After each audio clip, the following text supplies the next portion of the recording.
आप मुझसे मिलने आए हैं, बैठ जाएँ अभी बुलाता हूँ। किसी चिराग का अपना मका नहीं होता, वो जहाँ रहेगा रोशनी लुटाएगा। क्या साथ प्रिय चल पाओगी। हमसे पूछो कि गज़ल क्या है, गज़ल का फ़न क्या है, चंद लफ्ज़ों में कोई आग छुपा दी जाए। ये शेर है जानिसार अख्तर का। ये शेर हम आपको इसलिए सुना रहे हैं क्योंकि आज वर्ल्ड पोइट्री डे है। वर्ल्ड पोइट्री डे पे विशेषकर जो इतिहासकार हैं, शायर हैं, कवि हैं, वो अपनी शायरियों को और ज़्यादा मुनफरिद अंदाज में पेश करते हैं। तो इस वक्त हम मौजूद हैं लखनऊ में, और लखनऊ में हम लखनऊ विश्वविद्यालय समेत और तमाम युवाओं से बात करेंगे और जानने की कोशिश करेंगे कि शायरी को लेकर वो क्या सोचते हैं और किस तरीके की शायरी आज के दौर में वो पसंद करते हैं। तो आइए लोगों से बात करते हैं। सबसे पहले क्या नाम है मैम आपका? यामीन ज़हरा। अच्छा, आज वर्ल्ड पोइट्री डे है। आज के युवा पोइट्री को किस तरीके से देखते हैं? आज के युवा जैसे कि पोइट्री को देखते हैं तो उनका नज़रिया ये है कि वो उसके लिए अपना कहते हैं एक एंटरटेनमेंट बनाते हैं, लेकिन कहीं न कहीं ये एक मैच्योरिटी की एज तक आते-आते ये उनको बहुत ज़्यादा वो उसमें डेप्थ में आने लगते हैं। बात अगर पोइट्री की जाए तो पोइट्री क्या है, वो हमारी जो इमोशंस होते हैं, हमारे जो एहसासात होते हैं, उनको हार्श होने से बचाती है। इवन अगर कोई चीज़ हम जब बोल रहे हैं, उसको पोएटिक वे में बोलते हैं तो बोलने में भी हमें ज़्यादा अच्छी लगती है, थोड़ा शीरीं एक कहते नहीं स्वीटिश लगती है।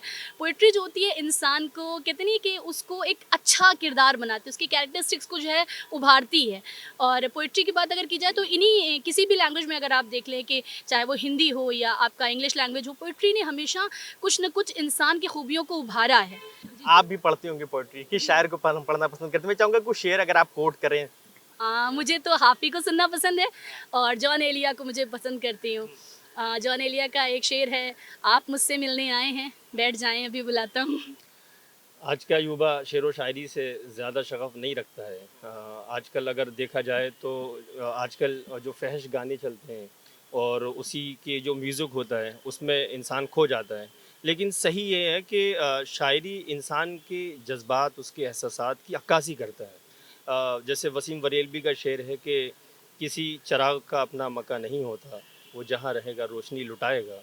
तो ये हमको यानी शायरी के ज़रिए से हमें दूसरे लोगों को फ़ायदा पहुंचाना चाहिए और उनको बेहतर से बेहतर एक मुनज़्ज़म समाज दे सकें, इसकी कोशिश करनी चाहिए। अनमोल मिश्रा। नमस्कार, मैं अनमोल मिश्रा और मैं लखनऊ विश्वविद्यालय का छात्र हूँ और काव्योम परिवार जो कि एक साहित्यिक संस्था है उसका सदस्य हूँ। अनमोल जी, आज वर्ल्ड पोइट्री डे है। बात करें अगर आप खुद एक पोइट्री से जुड़े हुए हैं, लिखते भी हैं, दूसरे पढ़ते भी हैं शायरों को, किस तरीके से शायरी इंसान को जोड़ती है और जब पढ़ते हैं तो क्या महसूस करते हैं? देखिए, 2-3 तो उदाहरण आपके सामने पहले प्रस्तुत करूँगा। सबसे पहले कहते हैं कविता वाल्मीकि जी के मुख से निकली थी जब उन्होंने क्रौंच पक्षी के घायल जोड़े को देखा। निषाद ने मारा माँ निषाद प्रतिष्ठाम। तो वो कविता जो निकली थी उसको कैसे सुमित्रानंदन जी ने लिखा कि वियोगी होगा पहला कवि, आह से उपजा होगा गान, निकल कर आंखों से चुपचाप बही होगी कविता अनजान। तो कविता वो है जो हमारे हृदय के भीतर जितने भी भावनाएं होती, जितने भी भाव होते हैं, लोगों के समक्ष प्रस्तुत करती है। और जब हम विपरीत परिस्थितियों में होते हैं, हम हार रहे होते हैं, उस समय कविता हमको निकाल सकती है। तो कविता हम लोगों के लिए इस तरीके से कार्य करती है। अनमोल ने जहाँ से बात ख़त्म की थी कि वियोगी होगा पहला कवि, आह से उपजा होगा गान, चुपचाप आंखों से बही होगी कविता अनजान। तो जो आह से कविता शुरू हुई, जो जहाँ से उसकी शुरुआत हुई, फिर वो आक्रोश में बदलती है और उसने प्रश्न पूछना शुरू किया। तो किसी ने लिखा कि बोल के लब आज़ाद हैं तेरे, बोल जुबां अब तक तेरी है, बोल के सुतवा जिस्म है तेरा, बोल के जाँ अब तक तेरी है। फैज़ साहब की ये नज़्म है। फिर कविता यहाँ से भी बढ़ती है तो फिर वो अपने प्रेमिकाओं के पेचोखम में फंसती है। तो फिर प्रेम पे कई सारी कविताएं लिखी जाती हैं और लिखी जा रही हैं। और फिर ये मेरी भी उम्र का तकाजा है कि मैं शायद कुछ प्रेम पे सुना दीजिए। एक गीत का एक छोटा सा बंद सुना देता हूँ। अपना ही लिखा गीत है। क्या साथ प्रिय चल पाओगी, सबके पास ये प्रश्न होते हैं साथ चलने के, तो क्या साथ प्रिय चल पाओगी, इसका बंद है कि साथ कब चलना है, जब सांसों पर पहरे होंगे, जब सांसों पर पहरे होंगे, जब घाव तनिक गहरे होंगे। हमारे यहाँ माना जाता है कि सूर्य के रथ का घोड़ा नहीं रुकता है, सूर्य का रथ बराबर चला करता है।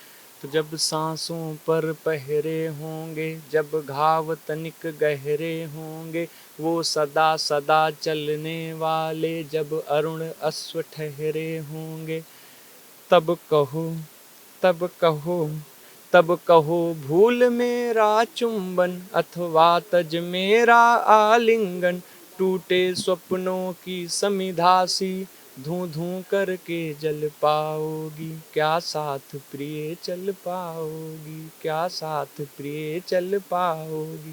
पोइट्री डे है, कैसे देखते हैं, किस तरीके से मनाते हैं, पोइट्री का क्या आज के दौर में किरदार मानते हैं?